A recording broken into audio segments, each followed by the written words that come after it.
দীর্ঘ 17 বছর এই স্বৈরা শাসক ডাইনি হাসিনার কবলে আমরা প্রত্যেকেই জর্জরিত এবং নির্যাতিত, রাইট?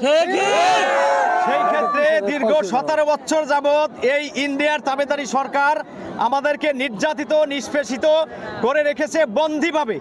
আমরা সেই বন্দী জীবন থেকে মুক্ত পেয়েছি সাময়িক, এখনো আমরা পুরোপুরি মুক্ত হতে পারিনি। দেশকে আমরা এখনো স্বৈরা শাসন মুক্ত করতে পারিনি। আমি কিন্তু অনেক নির্যাতনের শিকার, অনেক হয়রানির শিকার, অনেক জমি দখল হয়ে গেছে আমার আওয়ামী লীগের সন্ত্রাসীরা। আপনারা সতর্ক থাকবেন, এখনো আওয়ামী লীগের লেসপাঞ্চার যারা আছে তাদের থেকে সতর্ক থাকবেন। কেউ যেন তাদের সাথে লিয়াজু ভিত্তিক রাজনীতি না করেন, আমার অনুরোধ থাকবে সবার প্রতি। সবাই আমরা ঐক্যবদ্ধ হয়ে কাজ করব দলের স্বার্থে।